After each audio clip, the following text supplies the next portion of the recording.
नमस्कार, आप देख रहे हैं भारत की बात। मैं आपके साथ शोभना यादव। आज भारत की बात की शुरुआत उस हिजाब विवाद से जो हो तो रहा है कर्नाटक में, लेकिन उसकी गूंज अब उत्तर प्रदेश में भी सुनाई देने लगी है।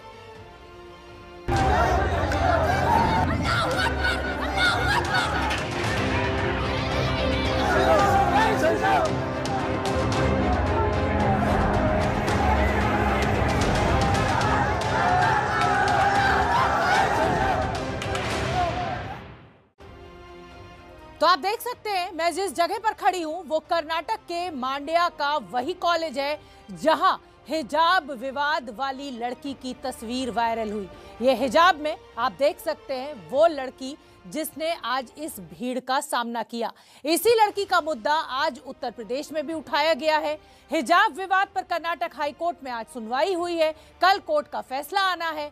पूरा विवाद अब सांप्रदायिक रंग ले चुका है। हमारी ये रिपोर्ट देखिए और फिर हम इस रिपोर्ट को आपको दिखाने के बाद इसका सियासी विश्लेषण करेंगे।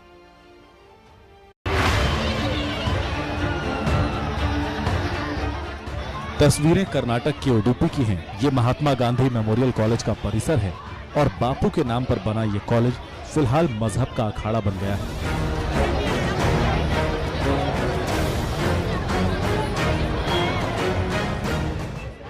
एक तरफ काले रंग की हिजाब पहनी छात्राएं नारेबाजी कर रही हैं, तो दूसरी तरफ भगवा गमछा ओढ़े छात्र भी जवाबी नारेबाजी कर रहे हैं।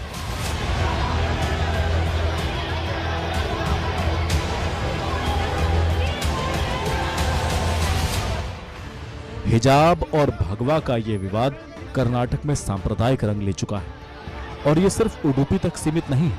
कई और कॉलेज में भी हिजाब पर संग्राम छिड़ गया है। मांड्या की ये तस्वीरें देखिए। हिजाब पहनी एक लड़की स्कूटी में कॉलेज परिसर में प्रवेश करती है और इस दौरान कुछ छात्र भगवा गमछे में उस लड़की का विरोध करते हैं, जिसके जवाब में लड़की अल्लाहू अकबर के नारे लगाने लगती है।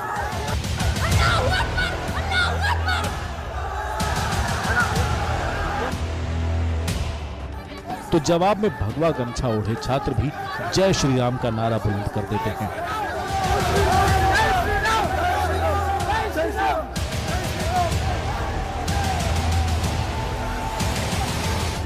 वहीं कर्नाटक के बागलकोट में हिजाब और गमछा गुट के बीच जमकर पत्थरबाजी हुई, जिसे पुलिस ने लाठी के दम पर शांत करने की कोशिश की। कर्नाटक में सांप्रदायिकता की आग इस साल की पहली तारीख को सुलगी, जब उडुपी में 6 मुस्लिम छात्राओं को हिजाब की वजह से क्लास में प्रवेश नहीं दिया गया। कॉलेज के मैनेजमेंट ने इसका कारण नई यूनिफॉर्म पॉलिसी को बताया, लेकिन छात्राओं ने मौलिक अधिकारों का हनन बताकर हाईकोर्ट में याचिका दाखिल कर दी और कॉलेज मैनेजमेंट के खिलाफ प्रदर्शन शुरू कर दिया, जिसके जवाब में कुछ छात्रों ने भगवा पहनकर जवाबी प्रदर्शन किया।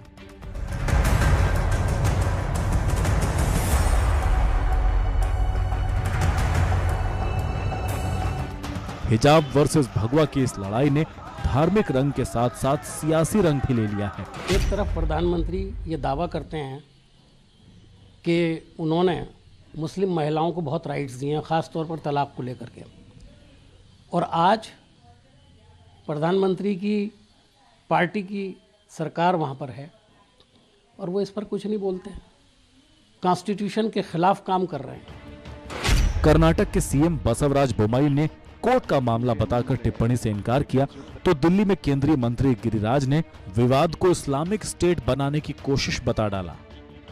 ये भारत है, सर्वधर्म समभाव के आधार पर चलेगा, न कि इस्लामिक स्टेट भारत को बनाने की कोशिश करने वालों की मानसिकता हम पूरा नहीं होने देंगे। भारत भारत रहेगा, भारत पाकिस्तान नहीं बनेगा। जिन कॉलेज और स्कूलों में सभी को बराबरी और सभी धर्मों के सम्मान की शिक्षा दी जाती है, वही शिक्षा के मंदिर कर्नाटक में धार्मिक अखाड़े बन रहे हैं।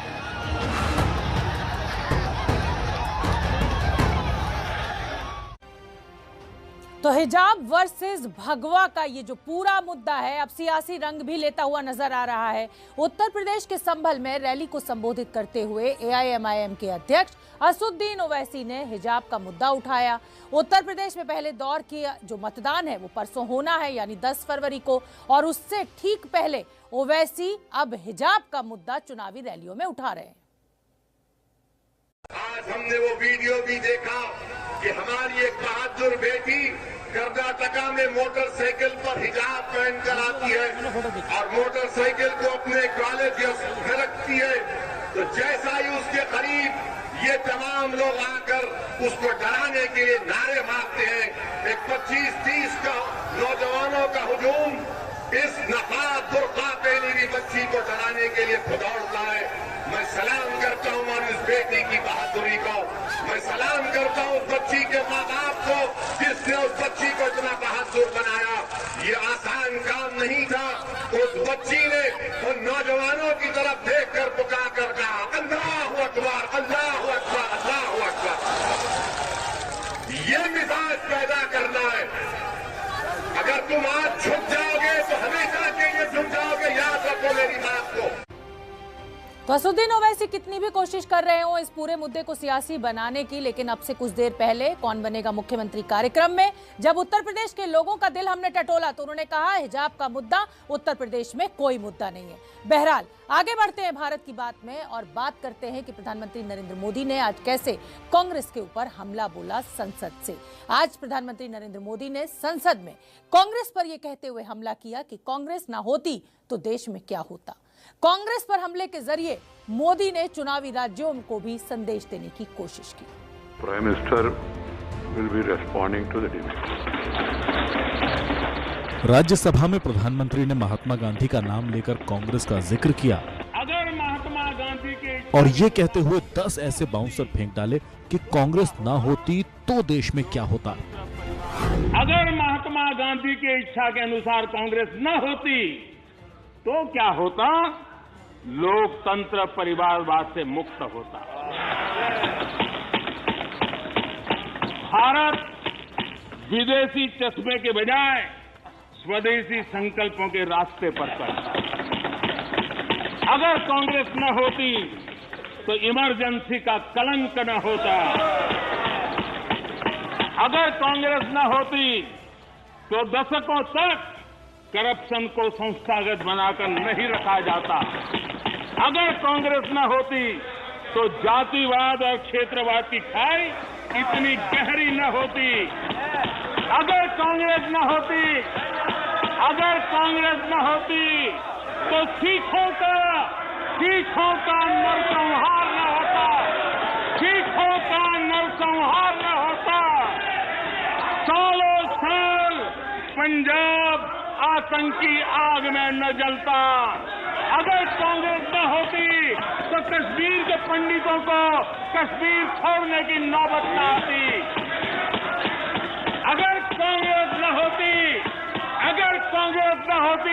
तो बेटियों को तंदूर में जलाने की घटनाएं न होती। अगर कांग्रेस न होती तो देश के सामान्य मानवी को घर, सड़क, बिजली, पानी, शौचालय, मूल सुविधाओं के लिए इतने सालों तक इंतजार न करना पड़ता।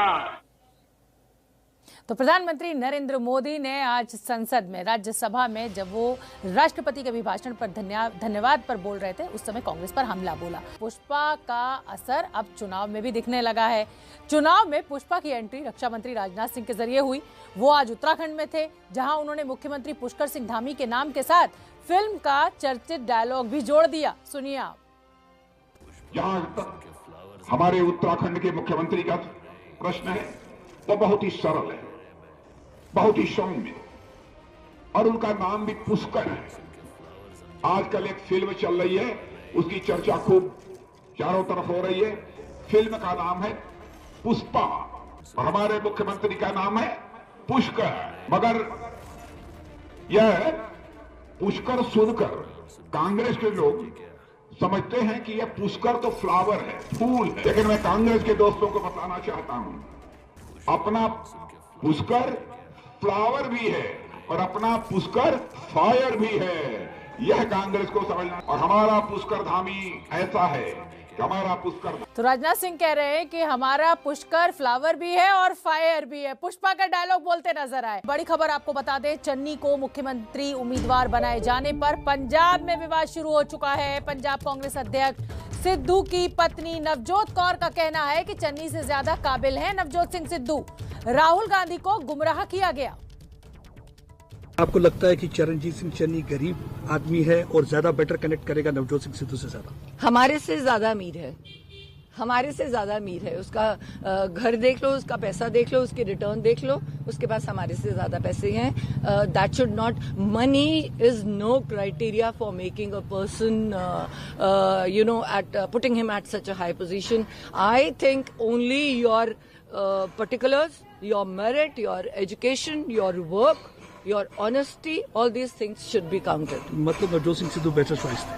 Yes, irrespective of he being my husband. I would have never said if you know, he was not capable, because I know, I believe, and his model is so good that within 6 months Punjab would have been out of this. Rahul Gandhi was misled somewhere? Yes. तो नवजोत सिंह सिद्धू की पत्नी का कहना है कि सिद्धू जो थे, नवजोत कौर उनकी पत्नी, उनका कहना है कि सिद्धू जो है वो ज्यादा अच्छे मुख्यमंत्री साबित होते। राहुल गांधी को गुमराह किया गया। तो अब नवजोत सिंह सिद्धू नहीं, उनकी पत्नी नवजोत कौर ने मोर्चा खोल दिया है और एक नया विवाद पंजाब में। 2 दिन बाद यानी 10 फरवरी को उत्तर प्रदेश चुनाव के पहले चरण का मतदान होना है। दांव पर पश्चिमी उत्तर प्रदेश है, जिसे हासिल करने के लिए राजनीतिक पार्टियां विवादित बयानों से लेकर जातियों को साधने तक का हर समीकरण दुरुस्त करने में जुटी हुई हैं। आज भारत की बात में हम आपको पश्चिमी उत्तर प्रदेश के पहले चरण में वो 5 चक्रव्यूह दिखाने जा रहे हैं जिन्हें पार करने की कोशिश में हर राजनीतिक दल जुटा हुआ है। जो इस चक्रव्यूह को पार करेगा वो मार लेगा मैदान। तो देखिए हमारी ये खास रिपोर्ट। क्योंकि गर्मी कैसे शांत होगी, ये तो मैं मई और जून में भी इसको बहुत शिमला बना देता हूँ। ऐसा भर भर के वोट दो, ईवीएम की मशीन को ऐसा भर के दो, नलके के बटन, हैंडपंप के बटन को ऐसा दबाओ कि भारतीय जनता पार्टी की जो चर्बी चढ़ रही है, सारे नेताओं की चर्बी उतार दो आप।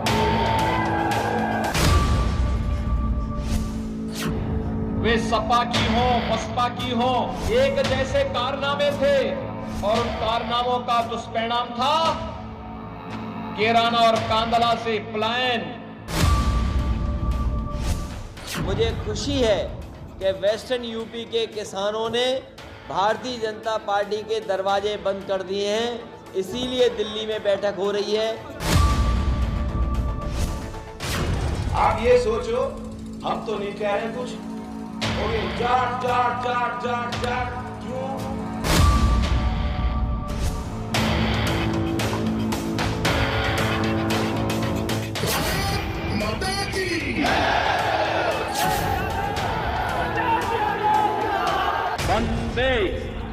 ये चुनावी चक्रव्यूह की वो बिसात है जिसे भेद कर हर कोई मैदान मारना चाहता है। 2 लड़कों की जोड़ी, एक दंगा कराने वाला और एक दंगा का तमाशा देखने वाला है। ताकत से तकनीक तक, जाति से लेकर वादे तक, हर मोहरा बड़ी सावधानी से बिठाया जा रहा है। शह और मात का खेल खेला जा रहा है, लेकिन किसके हिस्से जीत होगी और किसके हिस्से हार, इस फैसले का पहला राउंड 10 फरवरी को शुरू होने जा रहा है। 10 फरवरी जब पश्चिमी यूपी के 11 जिलों की 58 सीटों के लिए मतदान होना है। माना जाता है कि पहले राउंड से ये पता चलने लगता है कि चुनावी हवा किस पार्टी की तरफ बह रही है। शायद इसीलिए पहले चरण में बाजी मारने के लिए राजनीतिक पार्टियों ने 5 चक्रव्यूह तैयार किए हैं। पहला चक्रव्यूह विवादित बयानों का बाउंसर। क्योंकि गर्मी कैसे शांत होगी, ये तो मैं मई और जून में भी इसको बहुत शिमला बना देता हूँ।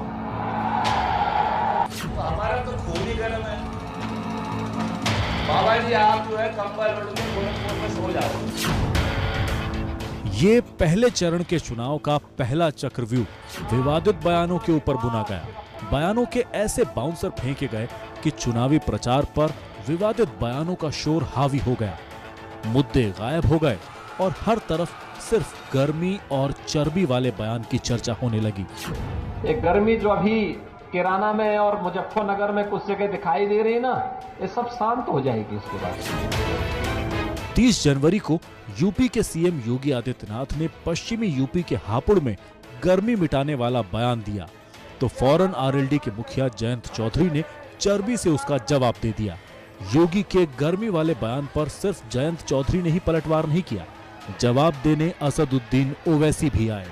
बीजेपी की गर्मी निकल गई जब 3 किसान कानून को वापस लेना पड़ा। दरअसल हर विवादित बयान के पीछे वोट बैंक की जमीन है।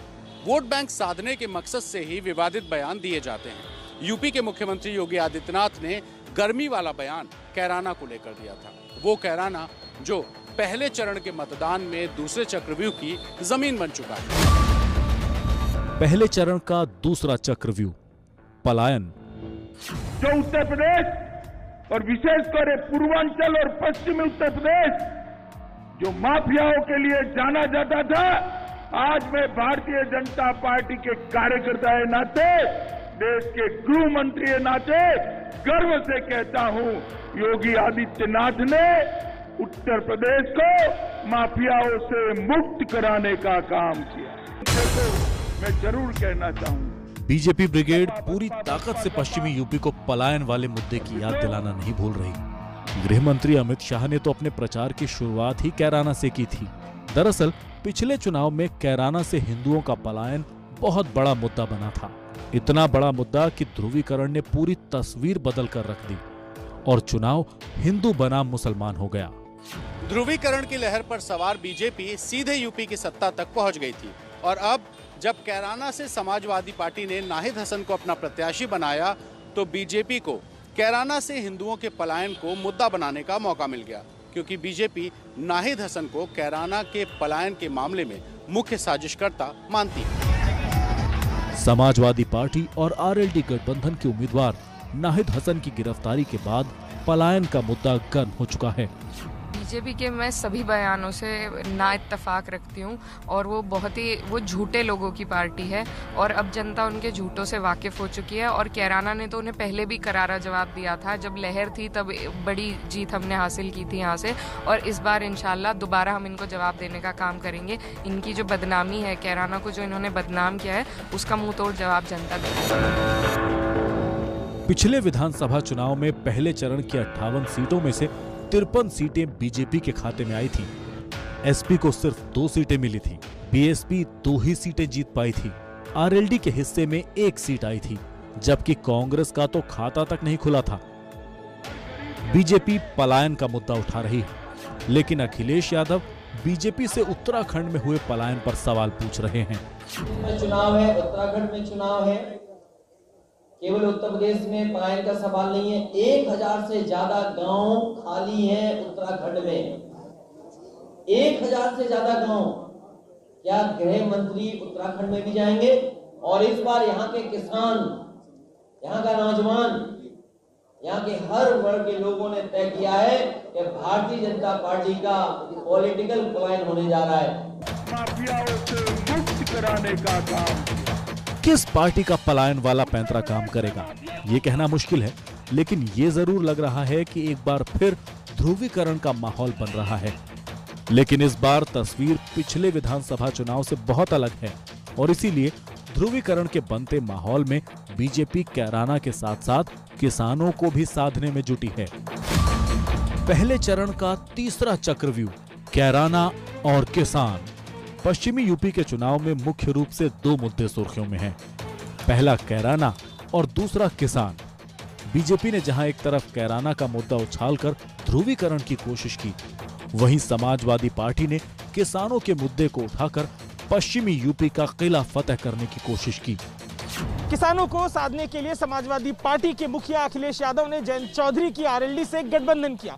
आरएलडी पश्चिमी यूपी में जाटों की सबसे बड़ी पार्टी मानी जाती है। पश्चिमी यूपी में 17% जाटों की आबादी है और 1 साल तक किसान आंदोलन के बाद से जाट वोटर बीजेपी से नाराज बताए जा रहे हैं। 13 महीना इस देश में किसानों ने आंदोलन किया। क्यों किया? उनकी कोई जिद थी क्या? उनका कोई स्वार्थ था क्या? जिद तो इनकी थी जो सरकार में बैठे हैं।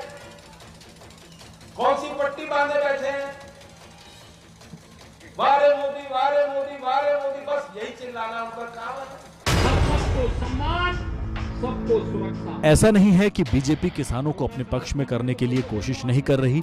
बैठकें हो रही हैं, ऑफर दिए जा रहे हैं, लेकिन इसके साथ साथ जातिगत समीकरणों को साधने वाले चौथे चक्रव्यूह पर भी काम किया जा रहा है।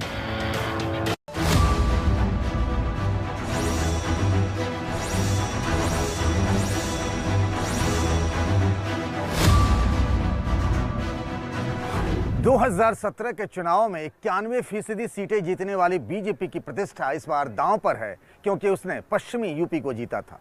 जाटों ने उस समय बीजेपी की झोली भर दी थी, लेकिन इस बार जाटों के साथ साथ बीजेपी पश्चिमी यूपी में उन तमाम जातियों को साधने में जुटी है जिससे उसके वोट बैंक में इजाफा हो।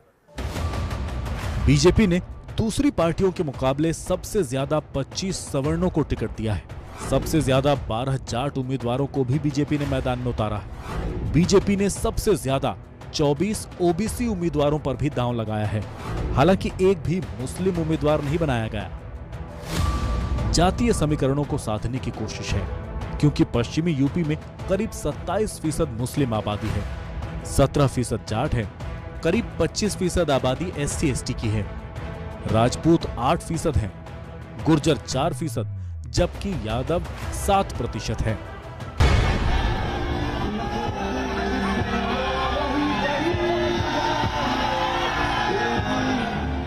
अब देखिए एसपी और आरएलडी गठबंधन ने पश्चिमी यूपी में जो टिकट बांटे हैं उनका जातीय समीकरण क्या कहता है। एसपी आरएलडी ने 14 सवर्णों को टिकट दिया, जिसमें सबसे ज्यादा 8 ब्राह्मण हैं, 22 ओबीसी समाज के उम्मीदवार हैं, जिसमें करीब 10 जाट समाज से आते हैं। दूसरी पार्टियों के मुकाबले गठबंधन ने 10 SC उम्मीदवार उतारे हैं और 12 मुस्लिम उम्मीदवारों को टिकट दिया है। पश्चिमी यूपी की 27% मुस्लिम आबादी को साधने के लिहाज से गठबंधन का 12 उम्मीदवारों को टिकट देना कम लगता है, लेकिन इसके पीछे वजह यह है कि अखिलेश मुस्लिमों की पार्टी वाली छवि से बचना चाहते हैं, क्योंकि चुनावी नैया पार कराने के लिए उन्हें हिंदू वोटों की भी उतनी ही जरूरत है और टिकट बंटवारे में इस बात का खास ख्याल रखा गया है।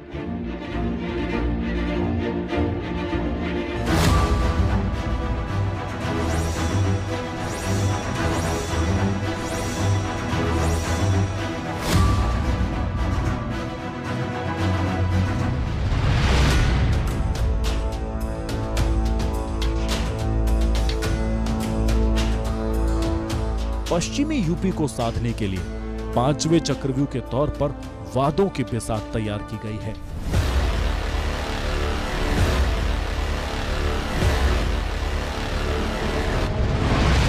आज बीजेपी ने अपना घोषणा पत्र जारी किया और जनता के सामने वादों का पिटारा खोल दिया। वादों की लिस्ट में किसानों को लुभाने की कोशिश साफ दिखाई दे रही है। किसानों को सिंचाई के लिए मुफ्त बिजली, 25,000 करोड़ की लागत के साथ मुख्यमंत्री कृषि सिंचाई योजना शुरू करेंगे। गन्ना किसानों को 14 दिनों के अंदर भुगतान मिलेगा। हर परिवार को एक रोजगार का वादा। लव जिहाद रोकने के लिए 10 साल की सजा। यूपी में 6 मेगा फूड पार्क विकसित करने का भी वादा।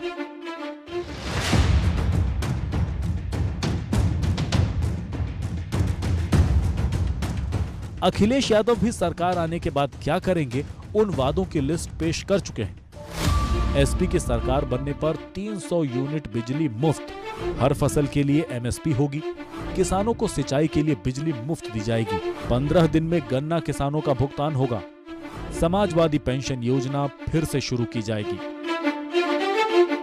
और जो कहेंगे वह करके दिखाएंगे, इस संकल्प के साथ आज भारतीय जनता पार्टी आप सबके सामने उपस्थित है।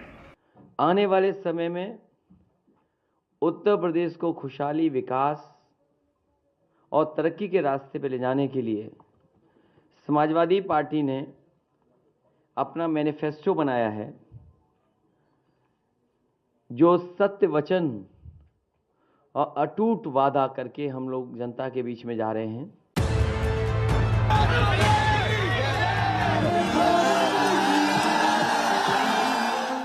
वादे तो खैर हर चुनाव के पहले होते हैं, कुछ पूरे होते हैं और कुछ अधूरे रह जाते हैं। लेकिन इस बार जनता किनके वादों को वजन देगी, इसका फैसला 10 फरवरी को पहले राउंड में होने वाला है।